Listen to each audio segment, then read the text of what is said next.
You're watching Notepad. I'm your host, Ibrahim Sani. Throughout the process of the rejuvenation of corporate Malaysia, one such company is currently undergoing a transformation after being accused of breaking the law, after being accused of poor corporate governance, after being accused of going through some scandals, including that of 1MDB. The company I'm speaking of is Lembaga Tabung Haji. In their process of rejuvenating themselves, they have hired a new group MD as well as CEO under the guise of Nik Mohd Hasyudeen Yusoff. Nik Hasyudeen is a known figure in the corporate sector of Malaysia. He has been part of the board of directors of many public institutions. He replaces Datuk Sri Zukri Samad, who has since retired late last year. The appointment of Nik Hasyudeen as the group CEO of Tabung Haji, effective 1st September, heralds a new beginning for that institution. Here he is giving his first broadcast interview for Malaysia for the first time since being appointed as the CEO of Tabung Haji. Jenny, thanks again for spending the time and taking the privilege of speaking to Astro AWANI first after being hired as the CEO. Thank you for the opportunity. The biggest question right now is on hibah, or the dividends that Tabung Haji is going to pay. What's the hibah going to look like for 2019? Well, Ibrahim, if you look at our third quarter announcement, I think we recorded asset surplus of 2.3 billion. We earned income of 2.1 billion and our profit at the third quarter was 1.3. So we are on the right track in terms of recovery. And given that in 2018, the hibah paid was 1.25%, which was quite on the low end of the spectrum. So inshallah we'll be able to provide a better return to our depositors. However, our accounts are still in the process of being finalized, so we'll make the announcements when we are ready. The whole interview for this one is going to be more on governance and corporate governance itself, but we'll get into that later. Yeah. The question also is on how are you managing costs for the Pilgrims, particularly those that are investing in Tabung Haji, because we've seen reports that Tabung Haji's approach to subsidizing the Hajj might be removed, and therefore the implication is that cost for going to Hajj is going to be increased. Is that a real thing? Well, if you look at the record of how much our pilgrims are charged to go for Hajj, in 2009, the Tabung Haji charges to 9,980 ringgit. At that time, the cost to perform Hajj was around 12,000. Last year in 2019, the cost to perform Hajj is 22,900, whereas our Jemaah still paid the same amount. So I think this conversation about whether it should be realigned or not had been there for quite a while. At the same time, I think it's also important to understand where does the money that plug the gap comes from. Yeah, 22,000 is the cost, but we're paying. So as you know, we have 9.4 million depositors. We collected money from them, we invest. So from that income that we get from the investment is where we pay for the Hajj cost, we pay for zakat, we pay for our operation. So I think there is this element of looking at the interests of the depositors, looking at the element of the pilgrim, which numbered around 30,000 to 40,000 every year. So I think these are the two parameters that certainly we are looking at. But in any case, those who are in the category of B40 certainly will be very mindful of their situation, and will make sure that they will not be affected if there were to be any revision. So they are paying 10,000 ringgit for Hajj previously. They will still pay for 10,000 ringgit for Hajj moving forward. Is that the confirmation? We will take care of their interests. Okay, how do you know these interest is going to be sustainable then? Well, as I said, we have to look at how much money that we can churn out from our investment activities, and that I think is also influenced by the global situation. So I think we will have to balance between the interests of the depositors, because quite a number of our depositors had performed Hajj before. And if you look at the amount that they keep with us, quite a big number as well, who basically have more than 100,000 deposit with us. So it does not mean that they are there just waiting for their time to go for Hajj. Some had gone for Hajj. So certainly they are looking forward to reasonable return from Tabung Haji. So I think these are the two equations that we need to be mindful. And I think the consideration has always been there in terms of how to deal with this. You have been in charge of the organization for 4 months, but you're not unfamiliar with the organization. You've been part of the board of Bank Islam, you've been part of the conversation of how to restructure Tabung Haji for quite a bit. It's been 4 months. What's your planning like moving forward? Well, I think the way forward is basically to get Tabung Haji to be a respected Islamic institution for performance and governance. Because I think from the nature of Tabung Haji, we are not a company. We are an institution established by Parliament to do 2 major things that are very important for Muslims in Malaysia. Number one, we manage the fund of the Muslims. Now, as I said, we have 9.4 million depositors. We have nearly 60 billion worth of fund deposited with us. So that's a huge number. And managing that is very critical. The other part of the equation is about enabling Muslims to complete their religion through performing of Hajj. And this is also very important because every year, as I mentioned earlier, 30,000 to 40,000 Muslims are sent to Mecca.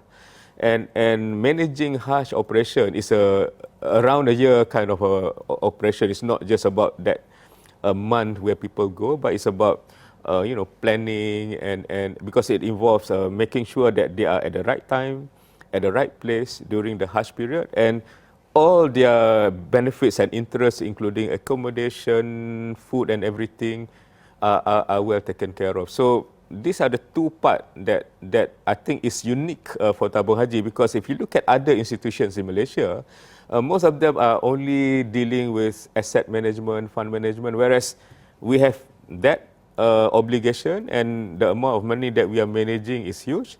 But on the other hand, we also have this obligation to assist Malaysians in performing the Hajj obligation. So it's quite a unique institution, and to balance the 2 is something that we need to work on moving forward. So Okay, let's talk about your risk management. Yeah. Since you don't want to address my question earlier, let's talk about the risk management, the question that you want to address. Yeah. Risk management is hugely subjective. It really depends on the risk appetite of the managers, the fund managers. Yeah. Based on, I don't know whether the numbers are still valid, but based on your predecessors' numbers, you want to pare down your equities holdings from 50%, something like 23%, 30%, something like that. You want to invest more in fixed income, so you mentioned about sukuk, you work more on real estates. Has it bore any, I guess, fruit in terms of restructuring your investment portfolio? Well, number one, the asset swap with Urus Harta Jemaah helped. Which is a bailout? Yeah, because at least now we are starting with a proper strong foundation. Yeah, our assets and liabilities are balanced, and as what was reported in our third quarter, we are showing profit. So we are on the right track as far as recovery is concerned. But what is more important is basically to make sure, because if you look at the nature of deposit that we collect, is by people who save their money for the purpose of going to Mecca. So you do not want to risk those money unnecessarily. I actually disagree, because investment in Tabung Haji is a long-term investment. You're ready to take higher risk with higher returns. If I wanted short-term, I can easily put it in FD or any other But form if of you look at how the deposit in Tabung Haji it behaves exactly like the current account in bank. You can go and deposit your money today. You can go and withdraw your money tomorrow. Yeah. So you have to basically that is look the reality. But do you like that? Do you like the fact that depositors use Tabung Haji like a current account? Well, we are where we are now. Of course, any financial institution would like to have that liquidity to be a bit more tempered. But where we are now, I think we have to serve our depositors. We have to make sure that they are confident with Tabung Haji, that whatever money that they deposit with us can be deposited immediately if they want. Yeah. So we have to manage those liquidity issue, and that's why we have to basically place their money in assets where returns will still be there, However, it's a bit more safe as far as we are concerned, and we do not want to repeat whatever that happened in the past. You see, FDs are great for banks, right? Banks, I'm talking about financial institutions, because, you know, if you lock the amount with us, we're going to give you a sizable amount of dividends or hibah, whatever you call it. Now, the question is, do you want that part of element where stickiness is part and parcel of the depositors? Stop using our accounts like a current account, start using it or start treating it like an FD, and by doing so, you're going to get greater hibah. Is that part of the planning? Basically, this is what I have been doing since I joined Tabung Haji, engaging our stakeholders, explaining to them what Tabung Haji is all about, explaining to them that our job is to mobilize deposit, we have to invest those deposits, and from whatever income that we have to support our Hajj operation, which is uniquely an obligation to Tabung Haji. You don't have any other institution that has that obligation. And as what we were discussing earlier, certain part of the cost had been absorbed using the income that we got from investment. And then having paid zakat, having settled our operational costs, then we talk about the return back to the investors. So explaining this whole cycle to our depositors and other stakeholders is very, very important so that they are able to expect or they are able to adjust their expectation reasonably. Because, for example, if and when I give back my return to you, the zakat has been taken care of as well. So if you look at the value proposition that we have, it's a stable deposit, reasonable return. Part of the money that we make from investment is used to support Hajj, and for Muslim, that is a very big value proposition, because even if you register and you still wait for your turn to go for Hajj, part of your money had been working to support other Muslims to go and perform their religious obligation, and this is something that is there. And I think it resonates with the hearts of the Muslims. The thing is, because you're battling on various fronts, you're not, I guess, focused. You can't possibly be focused in one task, i.e., growing your investments. Is it time for you to outsource this role to another organization?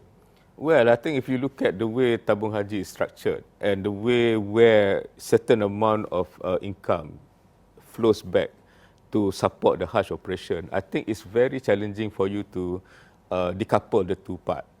Because otherwise, it's going to be quite challenging, because if, for example, you have two institutions doing this sort of business, you may have issue in terms of, how do you decide the support that can come from the investment side. But because we are one, it's easier to do it.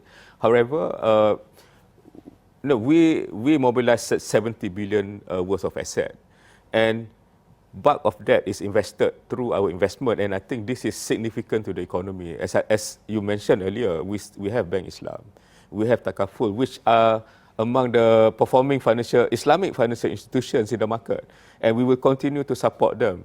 And in addition to that, with our emphasis on ESG, so we will try to not only make money for our depositors, but at the same time influence, especially the halal economy.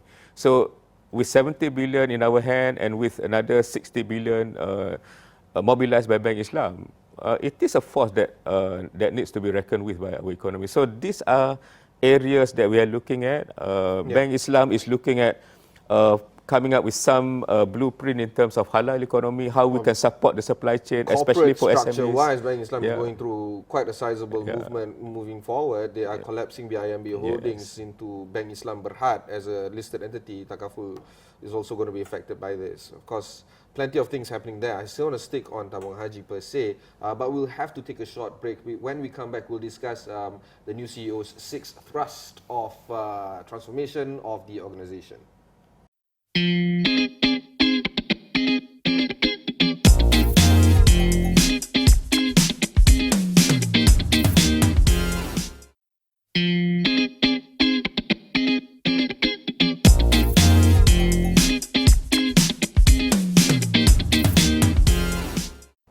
Thanks for staying on with us. We have with us the first appearance of the new Tabung Haji CEO, Nik Mohd Hasyudeen Yusoff. He is, of course, being appointed as the new boss of that organisation in September last year. So after being in the job for 4 months, he is making his first media appearance exclusively on Astro AWANI. Again, Cik Nik, thanks for taking the time to speak with us. You were alluding to the 6 things that you're going to do moving forward, and to just give a bit of background, you're straddling between 2 big thrusts here. Number 1 is trying to grow a portfolio of investment, but at the same time, being an operations company, mobilizing 60,000, 30,000 people during the Hajj period, and of course everything in between, including, say for instance, Project Hope or Project Amal from Malaysia Airlines, including being a key investor of Bank Islam. How do you structure this in that 6 thrusts of organizations of yours later? Well, as I mentioned, our aim is to be a respected Islamic institution for performance and governance. The 6th strategic thrust is to manage our deposits better, to become more effective in our Hajj operation. As I mentioned, we talk about strengthening governance. We need to make sure that our operation becomes more efficient. We need to build our talent, and I think, as I mentioned earlier as well, it's about strengthening our group. Let me talk about the Hajj operation. Okay. Because this is something that is also critical. It is a around the year kind of operation. Once the last flight from Mecca landed in Malaysia, 2 weeks after that, we will start the operation for the next Hajj period. That is how intensive it is. And if you look at the landscape, 90% of our operation is basically involved in Mecca and Madinah, and all our costs are basically in Mecca and Madinah as well. So we are exposed to foreign currency fluctuation, and a lot of costs that we have to pay to a certain extent are beyond our control. For example, when we talk about when our pilgrims to go to Arafah, Muzdalifah, and Mina, these are basically costs that are imposed by the Muassasah in Saudi, and the way business are run in Saudi is evolving as well. A lot of institutions are changing their business model. So we see in terms of things moving forward, there will be more cost pressure to Tabung Haji. Okay, that's why what we want to do is we are already embarking on the project to have a 5-year blueprint on our Hajj operation in terms of mapping what are the issues, for example, around accommodation, around transportation, around meals, and other support that we have in place in Saudi, so that we are able to see the direction of cost, what are the tactics that we can embark on to manage the cost. Right? Because what others would probably see it as, or how it would appear on financial statements, is that it's variable cost. It's actually fixed cost. You got 2 steady parties, payee and payer. Malaysian government, Saudi government. It's not going to change anytime soon. We know that the amount of people performing Hajj is locked at a particular quota as imposed by the Saudi government. We know that these are the areas that they're going to use. We know when they're going to use it. These are fixed costs, actually. So because of this, don't you think that we can hedge our costs moving forward? We can prepay to get some discounts? I don't know. Something to make it cheaper for us because we are supplying these pilgrims to Saudi. No, that's why some of the strategies that were taken in the past includes having investment in Saudi as well. So basically, you insulate yourself to a certain extent from the currency fluctuation. But at the same time, when you invest in a foreign jurisdiction for a long period of time, you must be mindful of whatever risk that comes together with it. So these are things that we want to explore further in our in the building up of our blueprint, and we intend to make it more transparent. Inshallah, maybe in February or March, we'll get people to come and comment on that as well. So that it's a public consultation. Yes, because we want to make it transparent. Because, for example, you have to make a trade-off. Might be opening a can of worms because I'm a public that you don't want to consult. I'm giving you an example. Okay, accommodation is the bulk of our cost. All right, and Malaysians, they are among the pilgrims that love to go to the mosque. So you must make sure that you have to find accommodation within certain distance from the mosque. All right.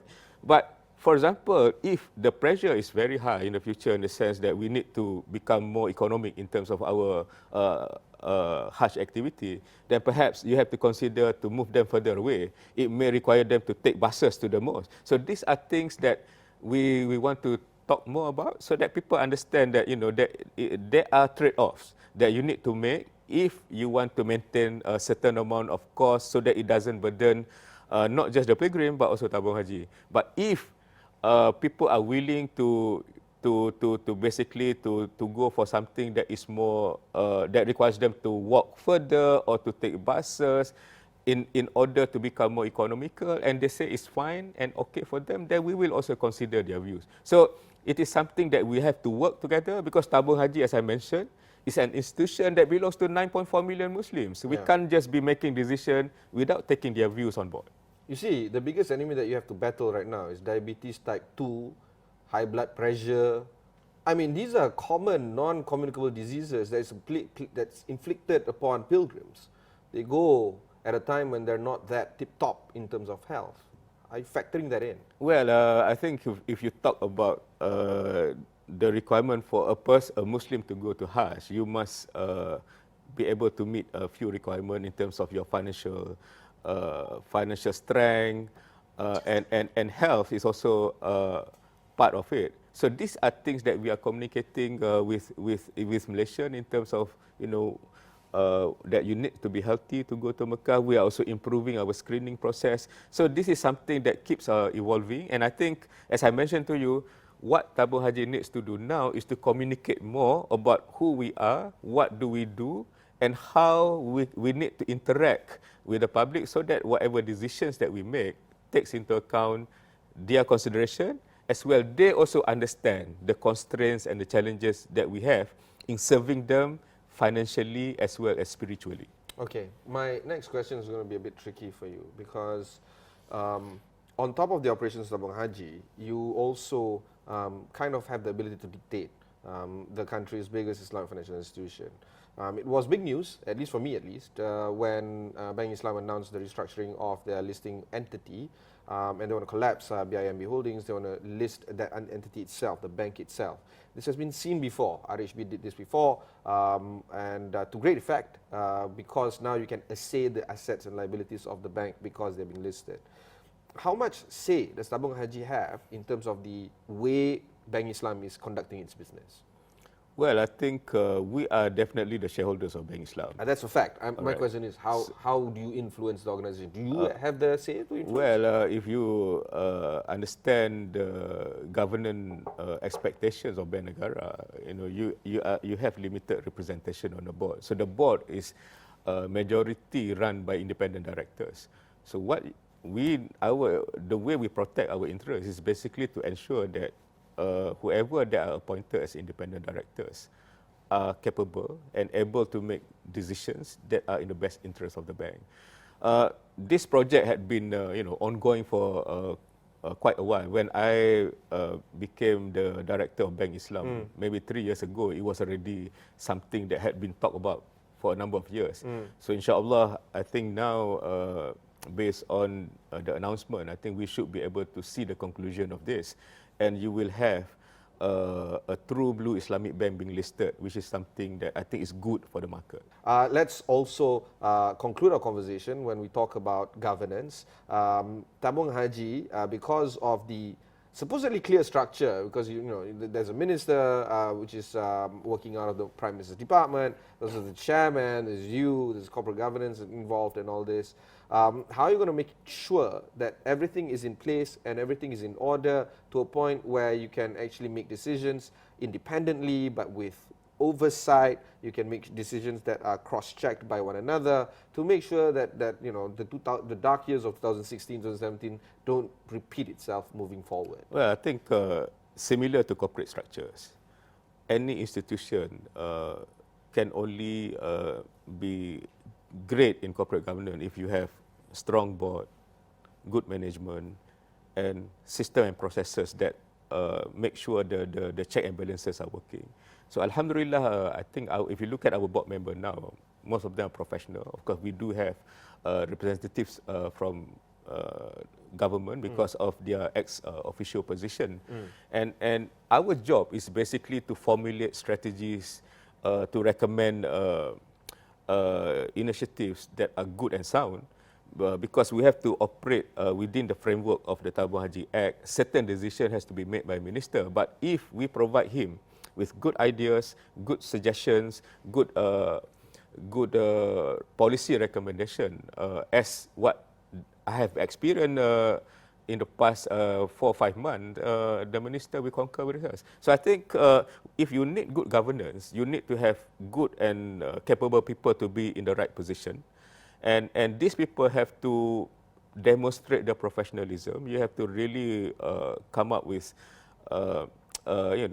solutions and ideas that that makes it very difficult for people to say no. So I think that's our responsibility. And as it should be, right? Yes. So the question is, with these processes being in place and currently being implemented, are you confident that Tabung Haji is heading in the right direction? Inshallah, I'm very pleased with what I have experienced so far. But of course, a lot more needs to be done. We have to continuously look at where we are in terms of our asset allocation. As you know, sometimes there could be issues in certain industry where we are involved in, so you have to deal with it. So it will be a long journey, but with the support of the government, where they allow us to be professional, inshallah, Tabung Haji will become that respected institution for performance and governance. Okay. Final question. Sorry, I lied. I keep on lying in this interview. The SPV that was created, it was marketed and branded as such. Essentially, it's a bailout. Would Pilgrims need to be worried about this particular bailout? Well, basically, the government helped Tabung Haji to come back on a strong footing. That allows Tabung Haji to balance its book, and of course, the sukuk that is going to be redeemed in the next 7 to 10 years will be owned by a company that is owned by the government, and I don't think we should doubt the capability of government to settle the sukuk. So with that done, we are able to basically continue with our work. Still a lot of heavy lifting, but inshallah we are on the right track. Right. That was my conversation with the CEO of Tabung Haji. If you've missed any part of this interview, just head on to astro.com, look for Notepad over there. Remember, this is the first exclusive interview of the CEO of Tabung Haji giving himself a media broadcast interview to any media, not just in Malaysia, but anywhere in the world. So you might not want to miss this particular interview moving forward. You can also listen to this interview on your podcast. Just find Astro AWANI wherever you find your podcast. Until then, thanks very much for watching, and goodbye. Okay. Thank you. Thank you, sir. Okay, welcome.